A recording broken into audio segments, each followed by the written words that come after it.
رسول اللہ صلی اللہ علیہ وسلم نے سورۃ الفاتحہ کے بارے میں کتنی خوبصورت باتیں بیان کی۔ سب سے پہلی بات، رسول اللہ صلی اللہ علیہ وسلم نے فرمایا والذی نفسی بیدی، قسم ہے اس ذات کی جس کے ہاتھ میں میری جان ہے، ما انزل فی التوراہ ولا فی الانجیل ولا فی الزبور ولا فی الفرقان مثلها يعني القرآن وإنها لسبع من المثاني والقرآن العظيم الذي أعطيته۔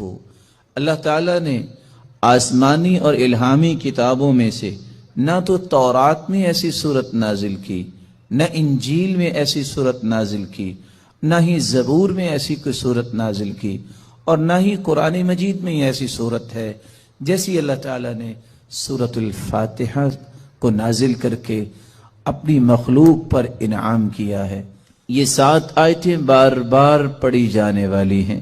یہ ام القرآن بھی ہے، قرآن مجید کی ماں کا درجہ اس کو دیا گیا، ام الکتاب بھی ہے، یہ کتاب اللہ کی ماں کا درجہ دیا گیا اس کو۔ رسول اللہ صلی اللہ علیہ وسلم نے ایک دوسری روایت میں فرمایا کہ سورۃ الفاتحہ یہ ایک بے مثال نور ہے، ایک ایسی روشنی ہے۔ سیدنا عبداللہ ابن عباس رضی اللہ تعالی عنہ بیان کرتے ہیں، بینما جبریل قاعد عند النبی صلی اللہ علیہ وسلم سمع نقیضا من فوقه فرفع رأسه فقال، رسول اللہ صلی اللہ علیہ وسلم کے پاس جبریل امین تشریف فرما تھے۔ اچانک سے ایک آواز آئی، رسول اللہ صلی اللہ علیہ وسلم نے اپنا سر مبارک اٹھایا اور پوچھا یہ آواز کیسی ہے؟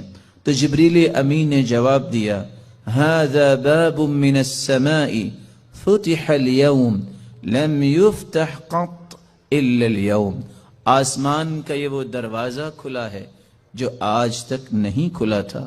فنزل منه ملک، اور اس دروازے سے ایک فرشتہ زمین کی طرف اترا ہے۔ فقال هذا ملک نزل الى الارض لم ينزل قط، پہلے نہیں اتارا گیا یہ فرشتہ الا اليوم، آج ہی اس کو اترنے کا حکم دیا گیا۔ فسلم، اور اس فرشتے نے اتر کر سلام کہا۔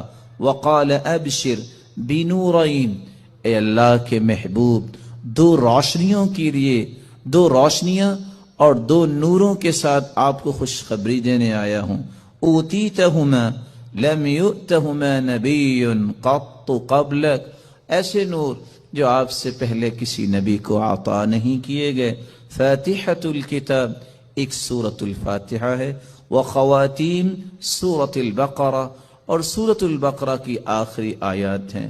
لن تقرأ بحرف منہما الا اعطیت، سورۃ البقرہ کی آخری آیتیں اور سورۃ الفاتحہ کا کوئی بھی حرف آپ پڑھیں تو اللہ رب العزت اس ایک ایک حرف کے بدلے عطائیں کرتے ہیں، اور یہ روایت صحیح ترغیب میں موجود ہے۔ بلکہ رسول اللہ صلی اللہ علیہ وسلم نے اس سورت کی عظمت کو بیان کرتے ہوئے صحابہ کرام کو کتنی خوبصورت بات سمجھائی۔ صحیح بخاری کا وہ واقعہ کتنا مشہور ہے کہ جب صحابہ کرام بنی سلیم کے قبیلے میں پہنچے، جب پتہ چلا، ایک آنے والی عورت نے بتایا کہ ہمارے قبیلے کے سردار کو بچھو نے کاٹ لیا ہے، کیا آپ کے پاس کوئی ایسا شخص ہے جو شخص دم کر سکتا ہو؟ تو رسول اللہ صلی اللہ علیہ وسلم کے ایک صحابی جنہوں نے صرف سورۃ الفاتحہ تلاوت کی اور اس کو دم کر دیا، رسول اللہ صلی اللہ علیہ وسلم کے اس صحابی نے اس سورۃ الفاتحہ کو پڑھنے کے بعد جب دم کیا تو وہ شخص ایسی شفا کی طرف چلا گیا، وَكَأَنَّمَا نُشِطَ مِنْ عِقَالٍ، جیسے کوئی گرہ باندھی ہو کھول دی جائے۔ رسول اللہ صلی اللہ علیہ وسلم کے صحابہ نے کہا جب تک اللہ کے رسول سے بات نہ ہو جائے تو یہ انہوں نے جو 30 بکریاں بطور عوض اس کے دیا ہے، ہم اس وقت تک کوئی بات نہیں کریں گے۔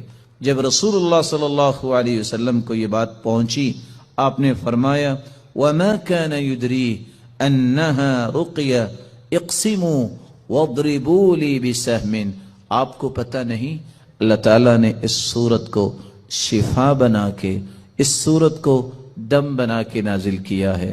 اور یہی بات ابن القیم رحمۃ اللہ علیہ نقل کرتے ہیں کہ میں نے کتنے سفر کیے اور جب بھی میں بیمار ہوا تو میں نے اللہ کے پیارے پیغمبر کی اس بات پہ یقین کر کے دوائی نہیں لی، بلکہ سورۃ الفاتحہ پڑھتا اور میں دم کر لیتا اپنے آپ کو، اللہ رب العزت مجھے شفا یاب کر دیتے. سورۃ الفاتحہ یہ عظیم ترین سورت ہے. رسول اللہ صلی اللہ علیہ وسلم کے صحابی سیدنا ابو سعید بن معلی بیان کرتے ہیں، مر بی النبی صلی اللہ علیہ وسلم وانا اصلی، اللہ کے رسول صلی اللہ علیہ وسلم میرے پاس سے گزرے، میں نماز پڑھ رہا تھا، مجھے انہوں نے آواز دی، میں نے سلام پھیرا اور سلام پھیرنے کے بعد اللہ کے رسول صلی اللہ علیہ وسلم کی خدمت اقدس میں حاضر ہوا. آپ نے فرمایا میں نے آپ کو آواز دی، الم یقل اللہ یا ایھا الذین آمنوا استجیبوا للہ وللرسول. آپ نے اللہ کا یہ کلام نہیں سنا کہ جب اللہ اور اس کے رسول کی بات ہو تو اس بات کو فوراً مانو، لبیک کہو. کہا اللہ کے رسول صلی اللہ علیہ وسلم میں نماز پڑھ رہا تھا. پھر اللہ کے رسول صلی اللہ علیہ وسلم نے فرمایا الا اعلمک اعظم سورۃ فی القرآن قبل ان اخرج، کیا میں تمہیں قرآن مجید کی سب سے عظیم سورت نہ سکھا دوں اس سے پہلے کہ تم مسجد سے نکل جاؤ، اپنے گھر کو لوٹ جاؤ. میں نے کہا کیوں نہیں؟ تو رسول اللہ صلی اللہ علیہ وسلم نے جو سورت سکھائی، جو قرآن مجید کی عظیم ترین سورت ہے، وہ سورۃ الفاتحہ کی تعلیم دی. یہی وجہ ہے رسول اللہ صلی اللہ علیہ وسلم نے یہ فیصلہ سنا دیا، کاش اس فیصلے کو بھی امت مان لے. لا صلاۃ لمن لم یقرأ بفاتحۃ الکتاب، جو شخص نماز کے اندر سورۃ الفاتحہ نہیں پڑھتا اس کی نماز نہیں ہوتی، جیسا کہ صحیح بخاری کی روایت ہے. اور صحابی تو بیان کرتے ہیں عبادہ بن صامت رضی اللہ تعالی عنہ کہ فجر کی نماز ہم نے پڑھی اللہ کے رسول صلی اللہ علیہ وسلم کے پیچھے، جب رسول اللہ صلی اللہ علیہ وسلم قرآن کی تلاوت کر رہے تھے، فثقلت علیہ القراءۃ، قرات آپ پہ بوجھل ہوئی. رسول اللہ صلی اللہ علیہ وسلم نے سلام پھیرا اور سوال کیا لعلکم تقرؤون خلف امامکم، کیا تم امام کے پیچھے بھی پڑھتے ہو؟ تو صحابہ کرام نے کہا جی ہاں. تو رسول اللہ صلی اللہ علیہ وسلم نے فرمایا لا تقرؤوا لا تفعلوا كما في روایت اخرى، دوسری روایت کے الفاظ ہیں لا تفعلوا الا بفاتحة الكتاب، امام کے پیچھے کھڑے ہو کر تم صرف سورۃ الفاتحہ پڑھا کرو. فإنه لا صلاة لمن لم يقرأ بها، کیونکہ سورۃ الفاتحہ پڑھنے کے بغیر نماز نہیں ہوتی. یہ ایسی خوبصورت اور ایسی مبارک صورت ہے جو اللہ اور اس کی مخلوق کے درمیان مکالمے کا ایک خوبصورت جوہر ہے، ایسا گوہر ہے. انسان الحمدللہ رب العالمین کہتا ہے تو اللہ رب العزت فرماتے ہیں حمیدنی عبدی، میرے بندے نے میری حمد و توصیف بیان کی. جب بندہ مومن الرحمن الرحیم کہتا ہے تو اللہ رب العزت فرماتے ہیں اثنى علی عبدی، میرے بندے نے میری تعریف کی ہے. جب بندہ مومن یہ کہتا ہے مالک یوم الدین تو اللہ رب العزت فرماتے ہیں مجدنی عبدی، میرے بندے نے میری بزرگی بیان کی ہے. جب انسان بندہ مومن یہ کہتا ہے ایاک نعبد و ایاک نستعین تو اللہ رب العزت فرماتے ہیں ھذا بینی و بین عبدی ولعبدی ما سأل، یہ میرے اور میرے بندے کے درمیان ہے، جو کچھ بھی میرا بندہ مانگے گا میں اسے عطا کروں گا. تو اللہ رب العزت کے ساتھ ہم کلام ہونے کا یہ خوبصورت ذریعہ ہے. تو آئیے اس صورت کی طرف چلتے ہیں اور اس کے معانی کو سمجھنے کی کوشش کرتے ہیں. بسم اللہ الرحمن الرحیم. الحمد للہ رب العالمین. الحمد، تمام تعریفیں